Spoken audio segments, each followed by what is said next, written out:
अक्सर व्यूअर प्रश्न करते हैं कि स्टूडेंट को डायरेक्ट सेलिंग करनी चाहिए क्या, फुल टाइम करें, पार्ट टाइम करें। इस प्रश्न का जवाब इस इंटरव्यू में है। एक ऐसी पर्सनैलिटी जो गवर्नमेंट जॉब में थे, गस्टेड पोस्ट पे थे, वहाँ से वीआरएस लेके डायरेक्ट सेलिंग शुरू किया, क्यों किया, क्या विज़न था, इन सब की जानकारी आपको मिलेगी, बशर्ते कि आप लास्ट तक बने रहें।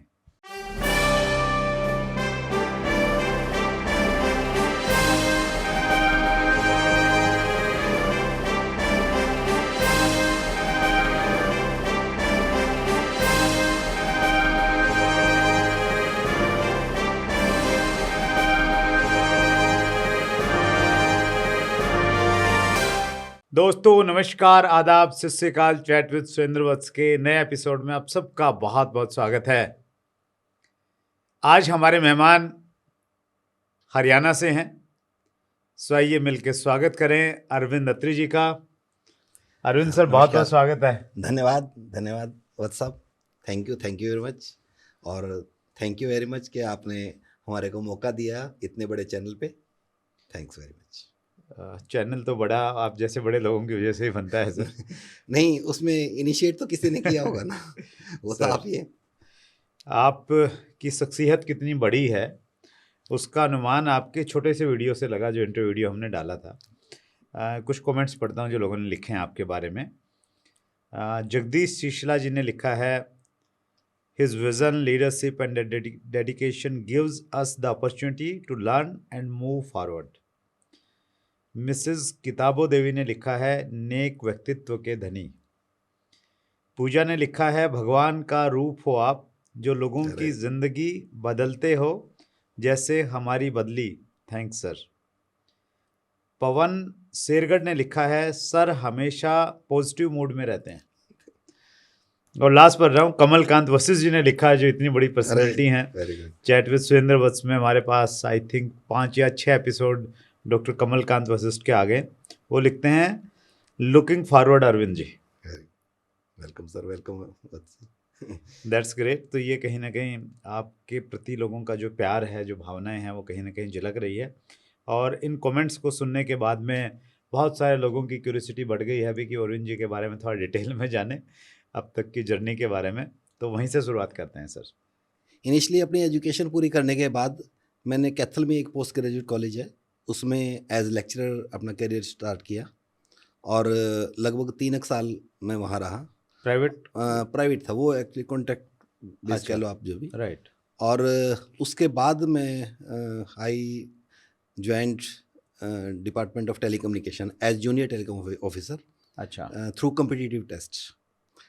और 8 साल के करीब जेटीओ बोलते थे, एज जेटीओ मैंने काम किया। फिर प्रमोशन हो गई थी, वो भी कंपटीशन, इंटरनल एग्ज़ाम था डिपार्टमेंट का। और उसमें फिर एसडीओ बन गया था मैं। अच्छा। 12 साल एसडीओ रहा।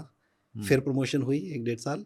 और 15 जनवरी 2020 को मैंने वॉलंटरी रिटायरमेंट ली है। SDO telecommunication. हाँ, एज एक्सिन कह सकते हैं, वहाँ डीईटी बोलते हैं, डिविजनल इंजीनियर टेलीकॉम। ओके।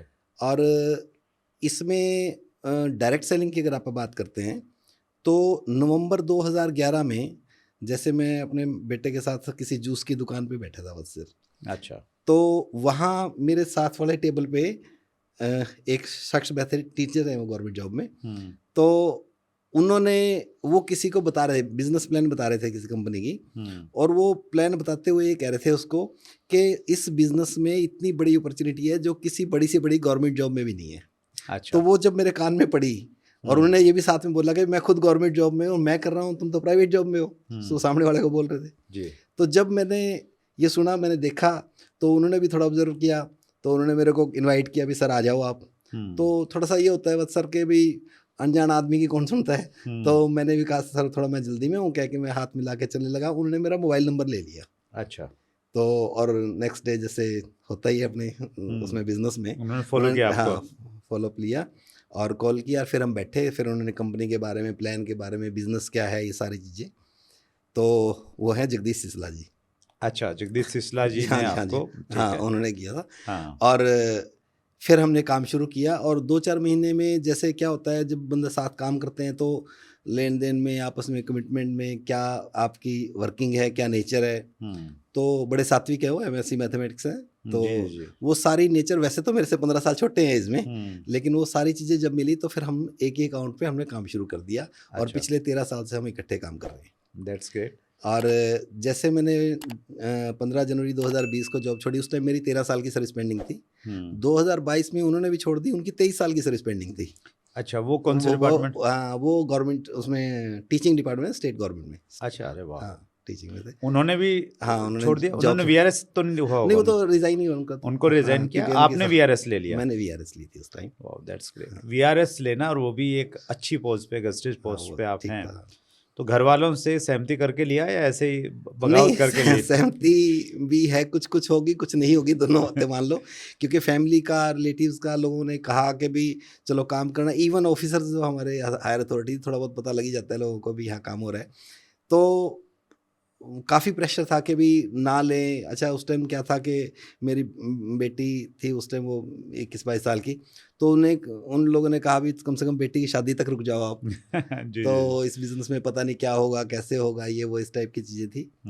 तो लेकिन थोड़ा सा एक होता ही है कि जब अपना विश्वास है तो अक्सर फिर ये चीज़ें आगे नहीं आती। जी, और हमने काम शुरू किया पूरा खुल के।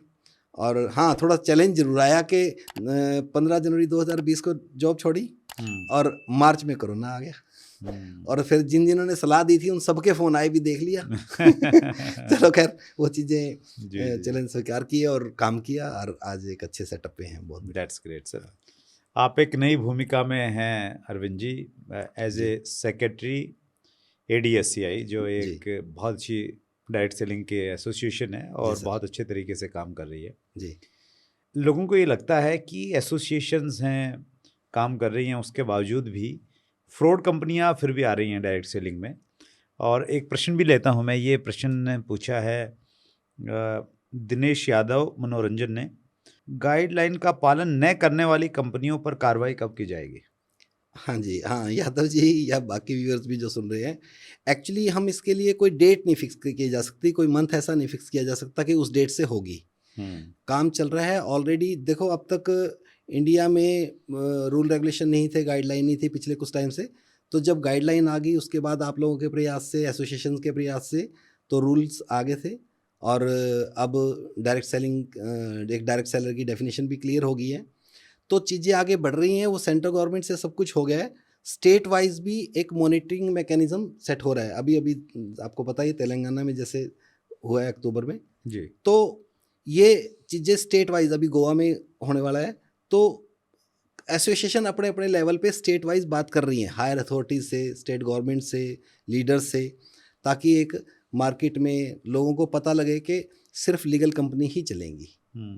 तो बहुत सारे हम मिलते हैं, जैसे स्टेट गवर्नमेंट में भी, तो बहुत सारे लोगों को पता ही नहीं है कि उनको तो MLM है, डायरेक्ट सेलिंग है, नकली असली क्रिप्टो सब एक जैसे दिखता है जी। तो जब हम डिफरेंस बताते हैं तो उनको लगता है एक्चुअली बिजनेस है ये। तो ये एक्चुअली एक चीज़ है जो लोगों के लिए एक नोबल कॉज भी है, बड़ा काम भी है, लोगों को काम भी मिल रहा है और बिजनेस भी मिल रहा है। That's great. तो इस तरह से हाँ, काम भी हो रहा है उस पर। जो क्रिप्टो वाली कंपनियां हैं, चाहे वो मतलब अलग अलग नाम है, कोई बोलते हैं ट्रेडिंग कर रहे हैं जी, कोई कुछ कर रहे हैं, वो सब बातें हैं, लेकिन वो एक्चुअली चीटिंग है, और वो 2-3-4-6 महीने में खुद ही बंद हो जाती है। अदरवाइज गवर्नमेंट भी जब जब उनके संज्ञान में आती है चीज़ें तो एक्शन होता है, और धीरे धीरे ये चीज़ें बढ़ेंगी। इस समय क्रिप्टो का बड़ा बोलबाला है, मतलब क्रिप्टो लोग डायरेक्ट सेलिंग में एज ए प्रोडक्ट उसका इस्तेमाल करते हैं। कुछ फॉरेक्स ट्रेडिंग्स को बोलते हैं कि ये डायरेक्ट सेलिंग का एक प्रोडक्ट उन्होंने बना दिया है जी। और वो दावा करते हैं उनमें काम करने वाले लोग, नहीं वी आर 100% लीगल, हम गवर्नमेंट के रूल्स रेगुलेशन को फॉलो कर रहे हैं।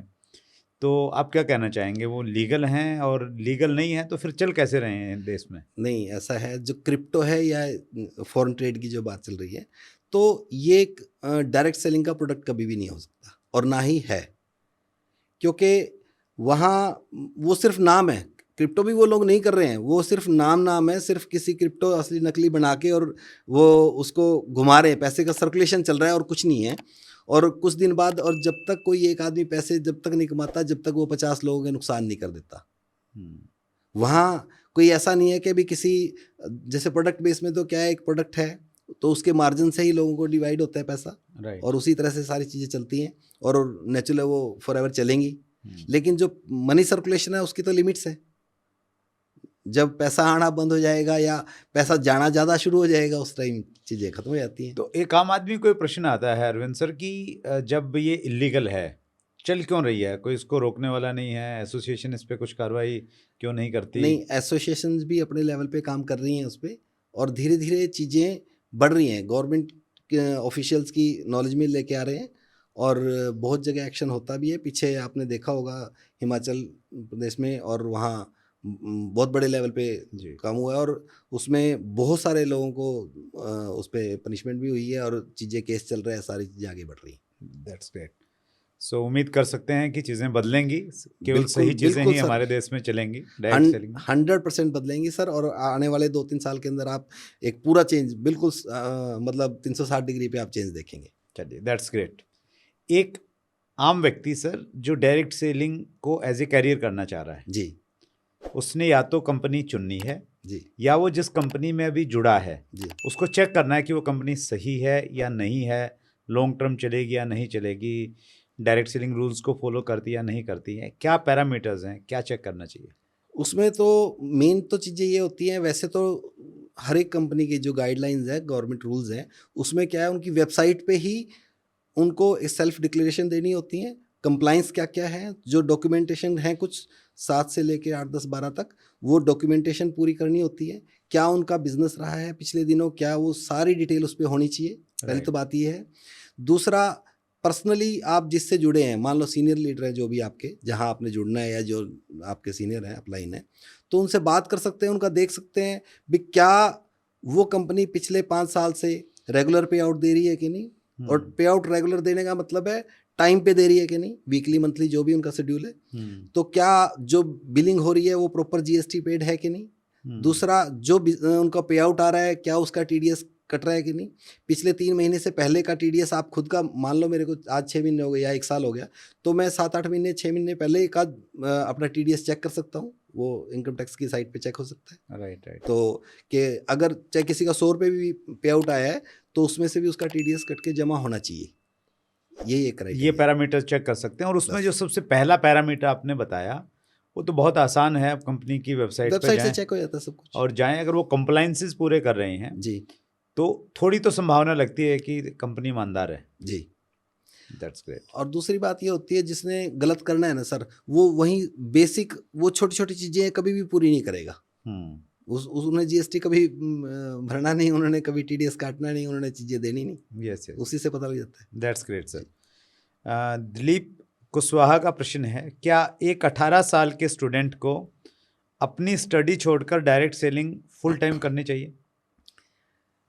देखिए, अपना व्यू है वैसे तो लेकिन मेरा मानना ये है, 18 साल के स्टूडेंट का मतलब है उस टाइम +2 कर चुका होता है या +2 में होता है आमतौर पे।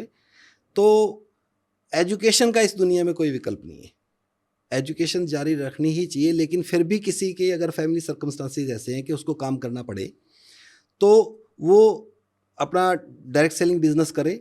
और अगर वो, चलो भी पढ़ाई, कई बार होता है ना, बच्चे कहीं पढ़ाई में भाई चलो पूरे सूरे हैं या उस तरह से नहीं एक्सेल कर पा रहे हैं, तो भी एजुकेशन उसको करनी है। उसको अपने मन में एक रखना चाहिए कि उसने एजुकेशन लेनी है।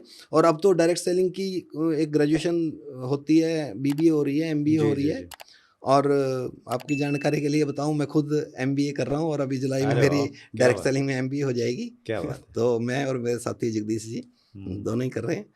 तो दैट्स ग्रेट। जबकि ऑलरेडी हम पोस्ट ग्रेजुएट हैं दोनों ही। हाँ, तो फिर अब जब मौका मिला तो क्यों ना करें। That's great, that's great, super. तो ये इंडिविजुअल डिसीजन है। मेरा भी इसमें इनपुट यही है कि देखिए, एजुकेशन का कोई अपना सब्स्टिट्यूट नहीं होता, और एकेडमिक एजुकेशन की भी अपना एक रोल भी रहता है, और कुछ आपको सीखने को भी मिलता है।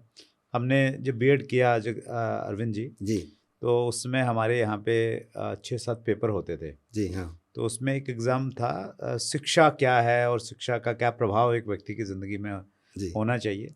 तो उसमें कहीं ना कहीं ये था कि शिक्षा, असली शिक्षा वो है जो व्यक्ति को ज़्यादा सोचने के लिए मजबूर करती है और व्यक्ति को थोड़ा सा उसका दायरा बड़ा बनाती है कहीं ना बिल्कुल कहीं। बिल्कुल, माइंड डेवलप होता है। माइंड डेवलप होता है, और कहीं ना कहीं जो हमारी एकेडमिक एजुकेशन है, हालांकि उसमें व्यवहारिक नॉलेज की थोड़ी कमी है, लेकिन उसके अपना कुछ उसका रोल तो है एक कहीं ना कहीं। बिल्कुल रहता है, कॉन्फिडेंस भी मिलता है, और समाज में भी कहीं ना कहीं एकेडमिक एजुकेशन की तो वैल्यू वैल्यू मिलती है। बिल्कुल। और 18 साल का बच्चा है, कल को शादी होगी तो अगर अरेंज मैरिज होगी तो पूछा ही जाएगा कि भाई, लव मैरिज में तो चलो चीज़ें चल जाती हैं, तो ठीक है। अरेंज मैरिज में तो जरूर पूछते हैं कि भाई पढ़ाई लिखाई कहाँ पे क्या किया है, क्या डिप्लोमा डिग्री है।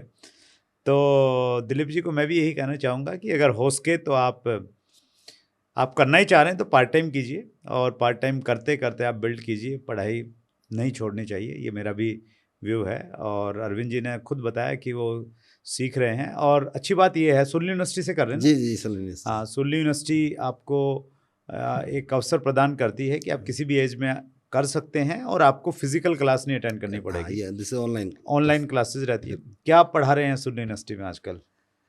मैं तो जैसे एमबीए कर रहा हूँ, हाँ हाँ, तो तो क्या पढ़ रहे हैं आप वहाँ पे?